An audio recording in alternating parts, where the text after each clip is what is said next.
ओम शांति।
मीठे बच्चे, उठते बैठते बुद्धि में ज्ञान उछलता रहे तो अपार खुशी में रहेंगे।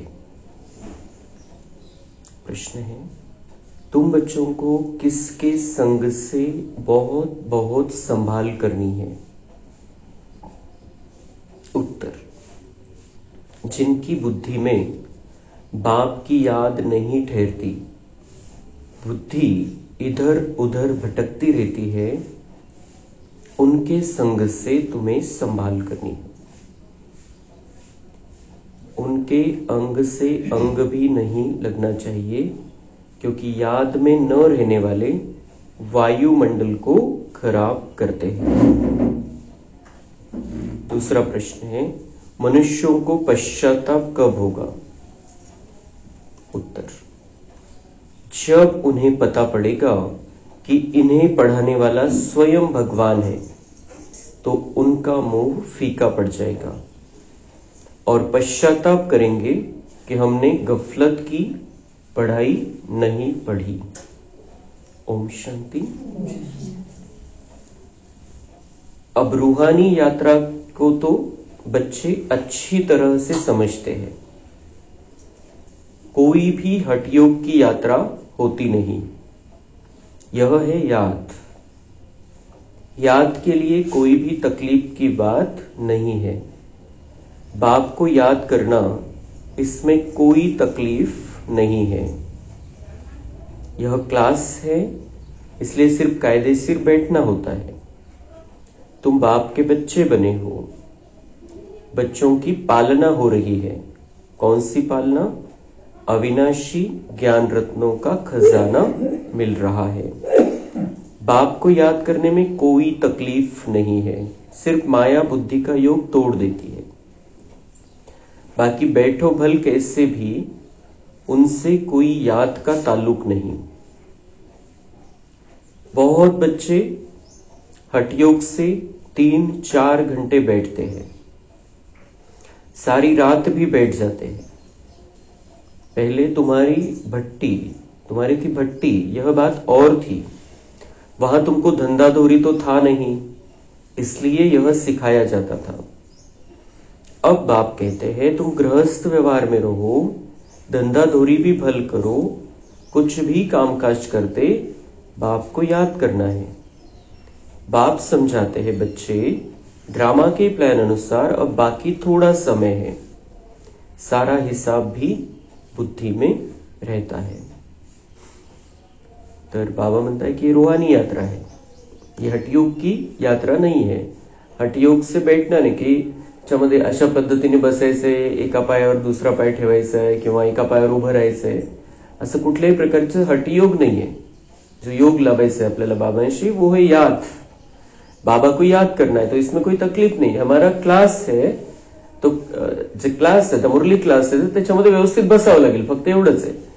पण बाकी असं नाही की आठवण करण्यासाठी कसं बसायचंय, कोणत्या पद्धतीने बसायचंय, हे काही नाही, मन बुद्धीची गोष्ट आहे। आणि त्याच्यामध्ये एक असतं की जर पाठीचा कणा सरळ असेल, आपण जेव्हा बसलोय बाबांच्या आठवणीमध्ये, तर एकाग्र व्हायला थोडंसं मदत मिळते। पण बाकी खास गोष्ट याच्यामध्ये आहे मन बुद्धीची यात्रा। मन बुद्धीचं जे काही आहे ते मन बुद्धीचं आहे, शरीराचा विषय नाही याच्यामध्ये। हठयोगाचा विषय केव्हा येतो, जेव्हा शारीरिक तकलीफ घेऊन अपन काहीतरी करतोय, तो ऐसा हठयोग भी नहीं है। दूसरी बात, बाबा कहते हैं कि पहले जब भट्टी बननी थी तब तुमको सिखाया जाता था कि अभी 3-4 घंटे बैठो, एक ही स्थिती में बैठे रहो। त्यावेळेला ते 300 भाई बहिणींना तयार करायचं होतं, पाया रचायचा होता, आणि त्यावेळेला त्यांना काही सगळ्या दुनियावी गोष्टींपासून ते दूर होते, म्हणून बाबा म्हणतात ते त्यांच्यासाठी होतं। पण तुम्हाला असं नहीं कि तुम्हाला कामधंदा सोडून बसून राहायचे 3-3, 4-4 घंटे। बाबा ने हमारे लिए समय दिया है कि 1 घंटा अमृत वेला और 1 घंटा नुमाशाम, और बीच बीच में 5-5, 10-10 मिनट जैसे भी कर सकते हैं हम। बाकी ऐसे नहीं कि लगातार काम धंदा छोड़ के 3-3, 4-4 घंटे बैठना है। तर त्याच्यामुळे पण काय होतं की दुसऱ्यावरती हा परिणाम होतो की हे इकडे लागले, इकडे नादी लागले, असं नहीं। हमें बाबा ने पूरा बैलेंस रखकर चलने के लिए सिखाया है की कोणाला सगळ्यांना असं वाटलं पाहिजे की हे करू शकते तर आपण पण करू शकतो। आपण जर असं ध्यानामध्ये बसलेले 3-3, 4-4 तास, तर ते म्हणतील हे आपल्या बसची बात नहीं, अपन नहीं कर सकते। तो बाबा हमें बैलेंस सिखाता है की सगळं काही करत राहा तुम्ही, काही थोडा वेळ काढा बसण्यासाठी, पण बाकी करायचे तुम्हाला चलता फिरता, उठता बसता।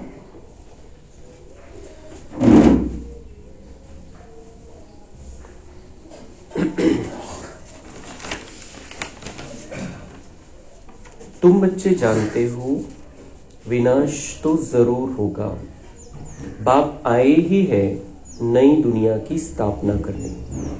यह तो खुशी की बात है ना। जब कोई बड़ा इम्तिहान पास करते हैं तो अंदर में खुशी होती है ना। हम यह सब पास कर यह देवता जाकर बनेंगे, सारा पढ़ाई पर मदार है। तुम बच्चे जानते हो बरोबर बाप हमको पढ़ाकर यह बनाते हैं, तो हमें खुशी होनी चाहिए। इतना बड़ा इम्तिहान हम पास करणार, किती मोठ्या परीक्षेला बाबांनी आपल्याला बसवलेलं, डायरेक्ट देवता बनण्याची परीक्षा। तो जितना हम पढ़ेंगे उतना हमारे मार्क्स अच्छे आएंगे, जितना बाबा जैसे कहता है उस तरीके से हम चलेंगे तो बाबा हमें बहुत अच्छी रीति से तैयार करेगा, बहुत अच्छी रीति से हम तैयार हो जाएंगे और ऊंचे लेवल पर पहुंच जाएंगे। तो हमें खुशी होनी चाहिए कि बाबा हमको पढ़ाकर ये बनाते हैं, बाबा हमको पढ़ाकर लक्ष्मी नारायण जैसा बनाते हैं।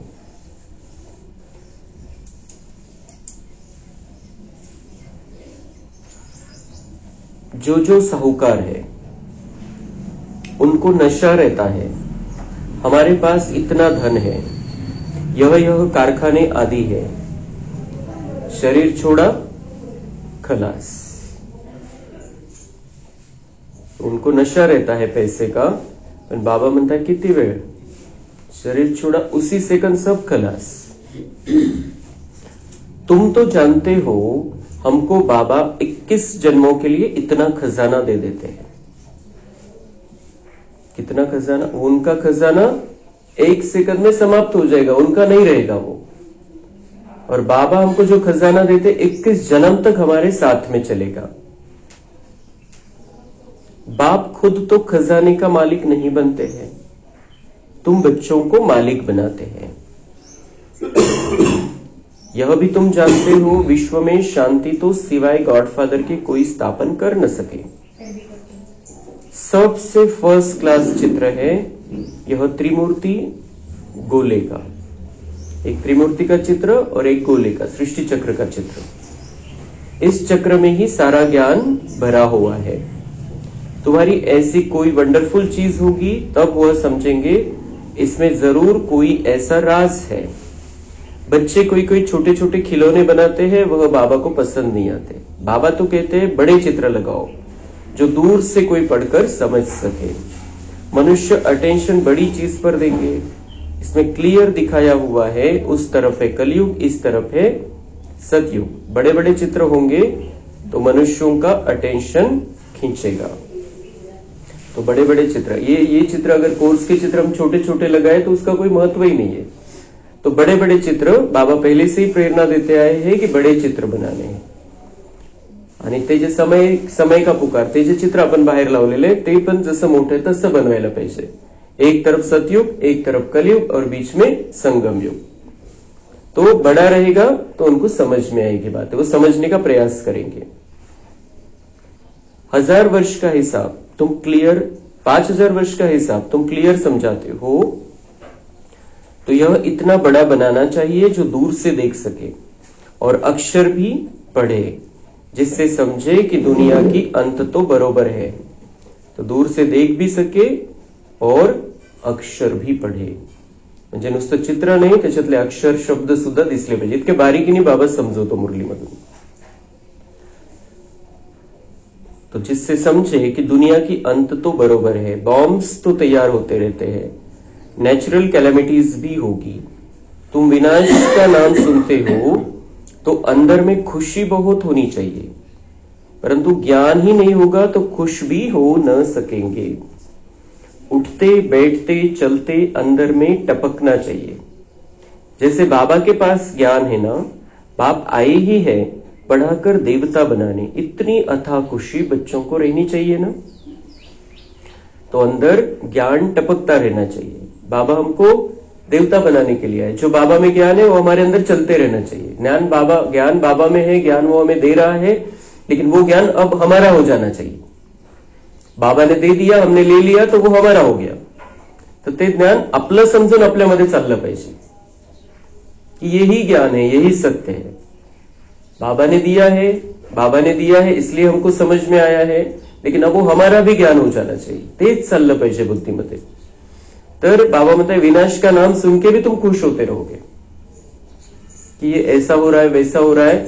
खुश किस हिसाब से कि नया क्या होने वाला है, उस हिसाब से खुश कि नई दुनिया आने वाली है, उसके लिए ये सब कुछ विनाश की तयारी हो रही है. त्यामध्ये सेवा काय करायची ती वेगळी गोष्ट. की आता जी परेशानी आहे, जी तकलीफ आहे, जिथं युद्ध चाललेलं आहे, जिथं कुठं काही चाललेलं आहे, दंगल चाललेली आहे, कुठं काय, आपली काय सेवा, आपल्याला सकाश द्यायची, जो सहयोग देता तो सहयोग द्यायचा है. पण आतमध्ये हे पाहिजे कि नई दुनिया हमारे लिए तैयार होने की ये सारी प्रक्रिया चल रही है. तो कब खुश रहे तो परेशान हो जाएंगे हम. न्यूज सुन आता एक बातमी येते, त्यावेळेला तर पुढे चालून तर एका वेळेला 50 ठिकाणच्या बातम्या येतील की इकडे असं झालं, इथे असं झालं, तिथं तसं झालं. तो बाबा हमें पहले से तैयार कर रहा है कि कोई भी तुम्हें समाचार मिले, तुम्हें खुश रहना है, अंदर से खुश रहना है, लेकिन सेवा का पार्ट बचाना है. म्हणजे बॅलन्स ठेवायचा आहे. जर आपण खुश नाही राहणार, आतमधून परेशान राहू, डिस्टर्ब राहू, उदास राहू, त्या बातम्या ऐकून आपण निराश झालेलो असू, तर आपल्याकडून कुठल्याच प्रकारची सेवा होणार नाही. म्हणून बाबा आपल्याकडून आजच हे सगळी प्रॅक्टिस करून घेतोय की तुम्हें विनाश की बात सुनकर खुशी होनी चाहिए. हे डायरेक्ट कोणी ऐकलं तर त्याला कळणार नाहीये महावाक्य कि बाबा ऐसे क्यों कह रहे, खुशी होनी चाहिए. क्योंकि वो आगे क्या होने वाला है हमको पता है. हम खुश हो या नाराज हो, आगे सतयुग आने वाला है, नई दुनिया आना है, ये तो फिक्स है. त्याच्यामध्ये काही प्रश्नच नाहीये. आणि नवी जर यायची आहे तर जुनी संपणार आहे, त्याला काही पर्याय नाहीये. तर जुनी संपणार आहे तर ती वेगवेगळ्या पद्धती आहे, त्याच्या सगळ्यांचे कर्माचे हिशोब आहे, ते सगळे हिशोब घेऊन ती संपणार आहे. इसलिए हमें परेशान होना नहीं है, टेंशन नहीं लेना है कि ऐसा क्यों हो गया, इधर ऐसा क्यों हुआ, ऐसा ते जे दुःखाची जी फिलिंग है ती नहीं यायला पाहिजे. हुआ, मुझे अब क्या करना है इसमें, मुझे अब बाबा की शक्ति लेनी है, उनको देनी है. मुझे बाबा से प्यार लेना है, इन आत्माओं को देना है, रूहानी प्यार देना है, बाबा से शांति लेनी है, इन आत्माओं को मुझे देनी. ही स्थिति आपली पाहिजे. खुशी इस बात की हो कि हमारे लिए नई दुनिया बन रही है, उसकी सारी प्रक्रिया चल रही है, लेकिन सेवा का पार्ट साथ साथ चलना चाहिए. हा बॅलन्स आपल्याला ठेवायचा आहे.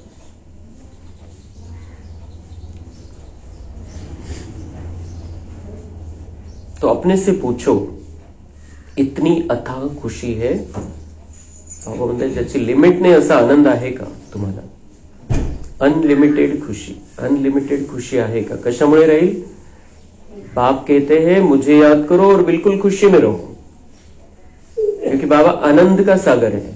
उसको याद करेंगे तो खुश रहेंगे, क्योंकि उससे खुशी के वाइब्रेशन आएंगे. जब भी हमें दुख अनुभव हो, उसे आनंद के सागर के रूप में याद करना है, तो आनंद भर देगा हमारे अंदर. और किस बात की खुशी होनी चाहिए? क्यों? देखो पढ़ाने वाला, देखो हमको कौन है, हमको पढ़ाने वाला कौन है? जो दुनिया में ऊंचे से ऊंचा है, कितना बड़ा बाबा है, और वो हमको पढ़ाता है और रोज पढ़ाता है, परमधाम से आकर पढ़ाता है। इस बात की हमें खुशी होनी चाहिए और महत्व रखना चाहिए। तो जब सबको मालूम पड़ेगा तो सबका मुंह ही फीका हो जाएगा। जब सबको ये मालूम पड़ जाएगा बाद में कि इनको पढ़ाने वाला कौन था, इनको तो भगवान ने पढ़ाया, हमने तो गलती कर दी, हमने तो पढ़ा ही नहीं, हमको कहा गया था, हमको बुलाया गया था लेकिन हम गए ही नहीं, हमने पढ़ा ही नहीं, हमने पढ़ाई नहीं की। तो बाबा म्हणतात उनका मुंह फीका हो जाएगा, म्हणजे त्यांची स्थिती खराब होऊन जाईल, उदास होतील ते, निराश होतील आणि पश्चाताप होईल त्यांना। कितने ढेर मनुष्यों को बाप का पैगाम देना है। बेहद का बाप फिर से हमको स्वर्ग की बादशाही दे रहे हैं, तुम भी उस बाप को याद करो। किती जणांना अजून संदेश देणं बाकी आहे, बाबा म्हणताय। तो बेहद का बाप फिर से हमको स्वर्ग की बादशाही दे रहे हैं, तुम भी उस बाप को याद करो। संदेश द्यायचा है कि वो जो सबका पिता है, परम पिता है, वो हमको विश्व की बादशाही देने के लिए आया है, स्वर्ग का राजा बनाने के लिए आया है। तुम भी उस बाप को याद कर सकते हो, तुम भी वो राज्य ले सकते हो। बाबा ये संदेश तुम्हें सबको सुनाना है, देना है। बेहद का बाप तो जरूर बेहद का सुख देंगे ना। बच्चों के अंदर में तो अथाह ज्ञान की खुशी होनी चाहिए, और जितना बाप को याद करते रहेंगे तो आत्मा पवित्र बनती जाएंगी। ज्ञान से खुशी, बाबा को याद करने से खुशी मिलेगी। और दूसरी बात होगी कि बाबा को याद करेंगे तो आत्मा पवित्र भी बनती जाएगी, शुद्धता येत जाईल, मधली अशुद्धि सगळी समाप्त होत जाईल। ड्रामा के प्लान अनुसार तुम बच्चे जितना सेवा कर प्रजा बनाते हो, तो जिनका कल्याण होता है उन्हों की फिर आशीर्वाद भी मिल जाती है। सेवा करते हैं हम, जिनका उससे कल्याण होता है उनकी हमें गुप्त आशीर्वाद मिल जाती है, दुआ जमा होतात आपल्या खात्यामध्ये। सबकी बुद्धि बिल्कुल चट हो गई है, बाप को जानते ही नहीं, यह भी ड्रामा में नूंद है। सबकी मेंटल खलास हो गई है। दुनियेमध्ये म्हणतात कोणी वेडा झाला तर त्याला म्हणतात मेंटल झालेलं आहे। बाबा म्हणतात सबकी मेंटल खलास हो गई, मतलब मानसिक शक्ति खत्म हो गई है। मानसिक शक्ति, सगळ्यांची मानसिक ताकत खत्म झालेली है। वो जानते नहीं भगवान को और जानने की वो प्रयास भी नहीं करते। बाप कहते हैं बच्चों तुम पवित्र बनो तो ऐसे स्वर्ग के मालिक बन जाएंगे, परंतु समझते ही नहीं। आत्मा की ताकत सारी निकल गई है, कितना समझाते हैं, फिर भी पुरुषार्थ करना और कराना है। पुरुषार्थ में थकना नहीं है, हार्ट फेल भी नहीं होना है। इतनी मेहनत की, भाषण से एक भी नहीं निकला, लेकिन तुमने जो सुनाया उसे जिसने भी सुना उस पर छाप तो लग गई, पिछाड़ी में सब जानेंगे जरूर। बाबा म्हणता है कितना समझाते, फिर भी पुरुषार्थ करना और कराना है। पुरुषार्थ करना भी है, कराना भी है। बाबा हमको कितना समझाते हैं, हमें भी दूसरों को समझाते रहना है। बाकी पुरुषार्थ में थकना नहीं है, हार्ट फेल नहीं होना है, निराश नहीं रहना की मी इतकी मेहनत केली, इतकं भाषण केलं, याच्यामधून एकही नाही निघालं। 100 जणांना ज्ञान ऐकवलं, 1000 जणांना ज्ञान ऐकवलं, एकही नहीं निघाला। बाबा म्हणता है भले ही नहीं निकला, लेकिन उसका फायदा क्या है, तुमने जो सुनाया उसे जिसने भी सुना उस पर छाप तो लग गई, और पिछाडी में सब जानेंगे जरूर। बीज तर टाकलं आपण त्याच्यामध्ये, छाप तर पडली आपण जे सांगितलं त्याचं। मग नंतर ज्यावेळेला तशी परिस्थिती येईल, ज्यावेळेला तो आपल्या जीवनामधून निराश होऊन जाईल किंवा समोर काही दिसेल त्याला सगळं आपण जे सांगितलं ते, तर तेव्हा त्याला कळेल की ये तो सच कहते थे। तो अगर उसका भाग्य होगा तो कुछ न कुछ कना दाना बाद में प्राप्त कर लेगा। लेकिन आपण असं नाही की आपण काही सांगितलं आणि ते वाया गेलं। बाबा म्हणतात ज्ञान अविनाशी आहे, ते वाया जातच नाही। अंदर उसके अंदर डाल दो, कधीतरी ते कामात येईल।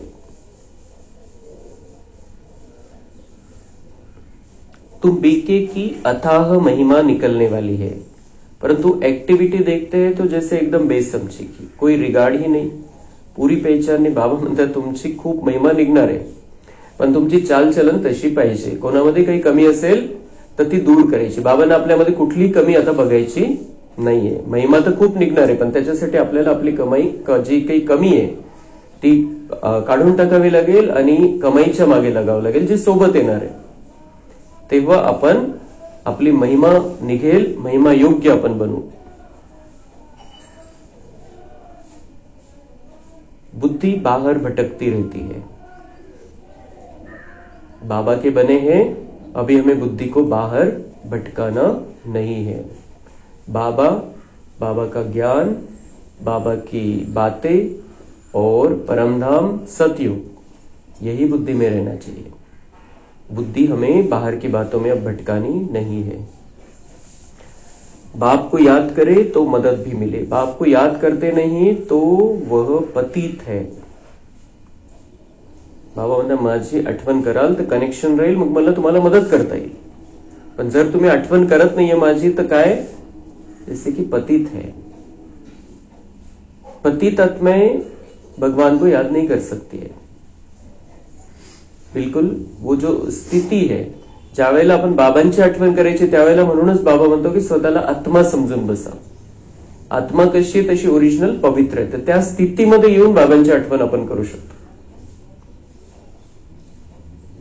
तुम बनते हो पावन. जो बाप को याद नहीं करते हैं तो उन्होंने बुद्धि जरूर कहां न कहां भटकती रहती है.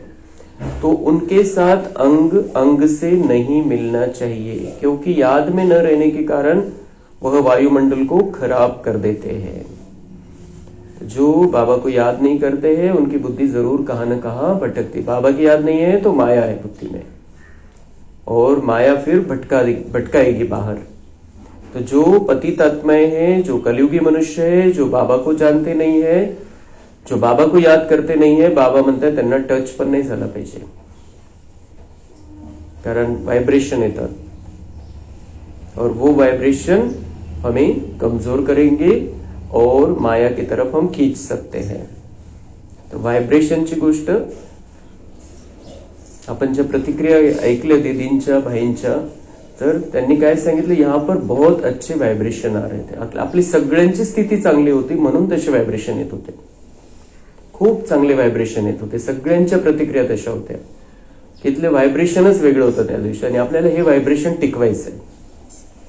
तो बाबा की याद रहनी चाहिए कंटिन्यू. हमें ज्ञान का बहुत अच्छी तरह से सिमरन करना चाहिए, बहुत अच्छी तरह से मुरली सुननी चाहिए. तो वो जो वाइब्रेशन है यहां पर कोई भी आएगा उसे महसूस होगा. आता हे इतक्या वर्षापासून ज्ञानामध्ये चालणारे त्यांच्या प्रतिक्रिया आहे की इथलं व्हायब्रेशन खूपच सुंदर होतं. कुठेही, म्हणजे इथं असो, भोजनाच्या ठिकाणी असो, भोजनामध्ये असो किंवा घरामध्ये कुठेही असो, त्यांनी स्पष्टपणे, चौघांनी पण स्पष्टपणे सांगितलं की बहुत अच्छा लग रहा था. तो क्योंकि हम सब की स्थिति बहुत अच्छी थी. हम बाबा की याद में थे. हमें खुशी थी कि हम इतना बाबा का कार्य हो रहा है यहाँ पर, तो हम उस खुशी में थे, इसलिए वैसे वाइब्रेशन बन गए थे. तर तेच ते प्रॅक्टिकल उदाहरण है जे बाबा आज आपल्याला सांगतोय. याद में रहेंगे तो खुशी रहेगी, ज्ञान का चिंतन रहेगा तो खुशी रहेगी. तो हम जिस स्थिति में थे तब, वो जो समय, वो जो तैयारी का समय था और प्रोग्राम होने तक का जो समय था, हमारी जो स्थिति थी वो हमें कंटिन्यू रखनी. हे जे व्हायब्रेशन त्यांना जे जाणवले, फार मोठी गोष्ट आहे. नाहीतर त्यांचं म्हणणं आहे की थांबू शकत नाही, असं जास्त वेळ थांबायची इच्छा नाही होत, आणि इथून त्यांना निघावं वाटत नव्हतं. टाइम लिमिट होती म्हणून निघावं लागलं. तो ऐसा ही हमें यहाँ का भी वाइब्रेशन रखना है और अपने घर का भी वाइब्रेशन बनाना है. कोई भी हमारे पास आए उसे कुछ न कुछ वो लेकर जाए, यहां से अच्छी अनुभूति हो. वो पूछे कि आप करते क्या हो, या आपके घर में आने के बाद बहुत अच्छा लग रहा है, आप क्या करते हो. हे सगळं व्हायब्रेशन आपण जे करतो, जे मनामध्ये चाललेले ते वातावरणामध्ये पसरतं आणि ते जाणवतं. आत्मा ते कॅच करत असते. इसलिए बाबा आज उस बात पर जोर दे रहे हैं कि बिल्कुल तुम जितना जितना याद में रहोगे उतनी तुम्हारी स्थिति सुंदर रहेगी.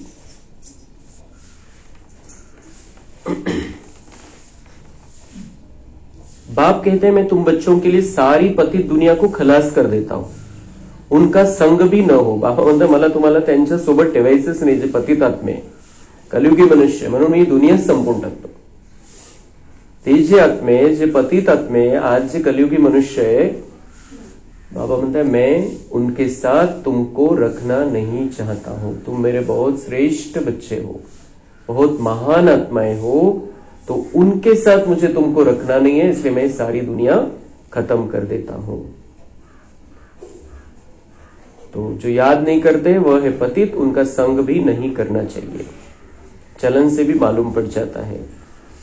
उनका संग भी न हो, परंतु इतनी भी बुद्धि नहीं कि किसके साथ संग करना चाहिए. तो बाबा म्हणता है कि तुम्हारी बुद्धि इतनी दिव्य हो जाए, तुम्हें समझ में आ जाना चाहिए किसके संग रहना है, किसके संग नहीं रहना है, किसके संग कितने लिमिट में रहना है, किसके संग तो कितनी अटैचमेंट रखनी है, किसके साथ कितना बातचीत करनी है, कितना उसके संपर्क में रहना है, कितना उसके कर्मों में साथ में रहना है. और ये सारा समझ तुम्हें आना चाहिए. तुम्हारा प्यार पावन का पावन के साथ होना चाहिए, यह भी बुद्धि चाहिए ना. स्वीट बाप और स्वीट राजधानी के सिवाय और कोई याद न आए, इतना सब त्याग करना कोई मासी का घर नहीं है. बाबा म्हणताय सगळं, बाबा सगळं समजून टाकतो कि ऐसा नहीं है कि ये सहज हो जाएगा जो मैं कह रहा हूं. बस कोई याद नहीं आए, स्वीट बाप और स्वीट राजधानी, बाबा याद आए और सतयुग बुद्धी में रहे. बाबा म्हणताय हे इतकं सोपं नाहीये. जसं मावशीचं घर सोपं असतं तसं सोपं नाहीये. ये सारी बातें मैं तुम्हें समझा रहा हूं, इसके लिए तुम्हें मन बुद्धि को समझाना पड़ेगा, मन बुद्धि को दिशा दिखानी पड़ेगी और उसके लिए मेरे से ताकत लेनी पड़ेगी. इतकं सहज होऊन जाईल, करून घेऊ. बाबा म्हणता ऐसा मत समझो, ये सहज नहीं है. क्योंकि हम इस तरीके, जो बाबा हमें जीवन जीना सिखा रहा है, उस तरीके के जीवन में हम 63 जन्मों से नहीं है. इसलिए मेहनत लेनी पड़ेगी. परंतु मेहनत पर मेहनत नहीं है जब हम बाबा के प्यार में हैं.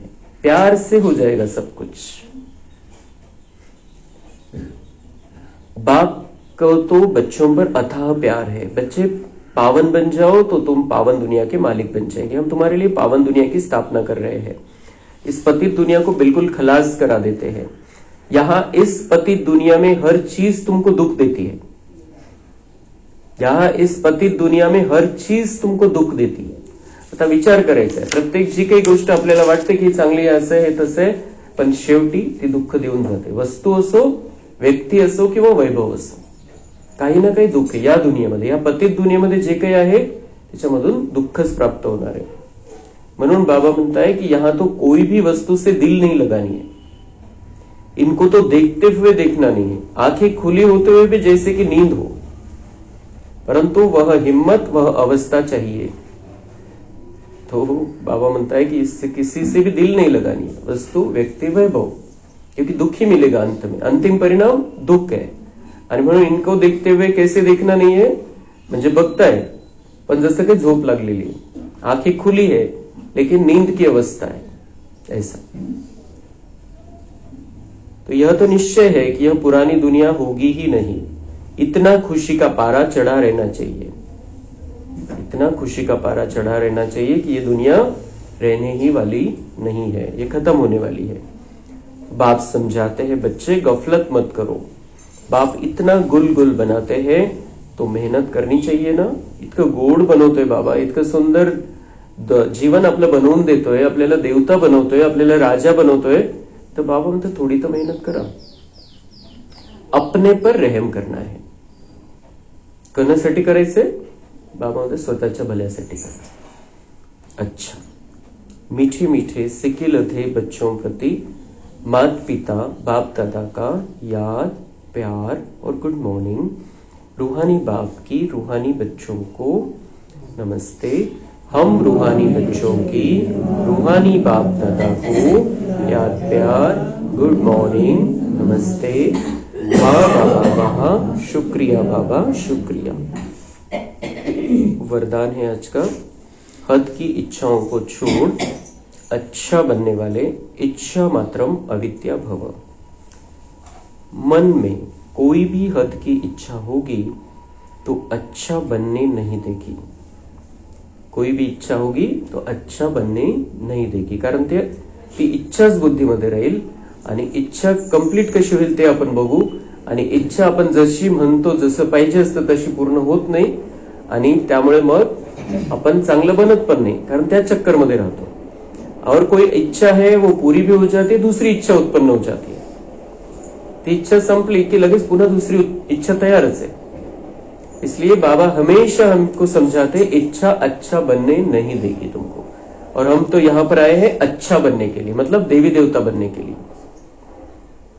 जैसे धूप में चलते हो तो परछाई आगे जाती है, उसको अगर पकड़ने की कोशिश करो तो पकड़ नहीं सकते. पीठ करके आ जाओ तो परछाई पीछे पीछे आएगी. जसजसं आपण पुढे जातोय उन्हामध्ये तर सावली पुढे पुढे चालते. आपण पकडायचा प्रयत्न केला सावली पुढे, आपण कितीही केलं तरी आपण मागे राहणार, सावली पुढे राहणार. आणि जेव्हा आपण पाठ करतो त्याच्याकडे तर तेव्हा बाबा म्हणताय की परछाई पीछे पीछे आएगी. जेव्हा आपण उलट चालायला लागतो त्यावेळेला मग ती सावली मागे मागे येते, असं पुढे पुढे जाते. आणि आपण जेव्हा सोडून दिलंय, पाठ केली म्हणजे सोडून दिलंय, तेव्हा ती मागे येईल. तो ऐसे ही इच्छा आकर्षित कर रुलाने वाली है, उसे छोड़ दो. तो ऐसे ही इच्छा आकर्षित कर रुलाने वाली है. सीतेला एक इच्छा झाली, कहाणीमध्ये काय दाखवलेलं, एक इच्छा झाली फक्त. तिला तो सोन्याचा हरिण दिसला आणि तो तिला पाहिजे होता, एक इच्छा. आणि 14 वर्षाचा वनवास ही कहाणीमध्ये दाखवलेलं आहे. तो ऐसे ही कोई भी इच्छा आकर्षित करके रुलाने वाली है, उसे छोड़ दो तो वह पीछे पीछे आएगी. मांगने वाला कभी भी संपन्न नहीं बन सकता. सोडून द्या, मग ते जे आपल्यासाठी आवश्यक आहे ते होईल ऑटोमॅटिक. और मांगने वाला कभी भी संपन्न नहीं बन सकता, मन भरणारच नाही त्याचं कधीच. आणि जो संतुष्ट है तो सदा संपन्न है. कोई भी हद की इच्छाओं के पीछे भागना ऐसे है जैसे मृग तृष्णा, इससे सदा बचकर रहो तो इच्छा मात्र अविद्या बन जाएगी. जसे सतयुगामध्ये राहू तसे इथंच बनून जाऊ आपण, की कुठली इच्छा नाहीये. और जो मेरे लिए अच्छा है वो बाबा कराएगा, हे पक्क पाहिजे. स्लोगन है, अपने श्रेष्ठ कर्म व श्रेष्ठ चलन द्वारा दुआएं जमा कर लो तो पहाड़ जैसी बात भी रुई के समान अनुभव होगी. तर श्रेष्ठ कर्म करायचे, श्रेष्ठ चालचलन आपली जर असेल तर आपल्याला दुआ मिळते. आणि या दुआ डोंगरा एवढी जरी काही गोष्ट आली आपल्या समोर, संकट आलं तर ते सुद्धा आपल्याला छोटं अनुभव होईल. त्यामुळे दुआंचं जर आपल्याकडे स्टॉक जमा आहे तर डोंगरा एवढी परिस्थिती सुद्धा आपल्याला परेशान नाही करणार, छोटी वाटेल ते आपल्याला, कारण दुआ आपल्याला हलकं ठेवतील त्यावेळेला. अच्छा, ओम शांती.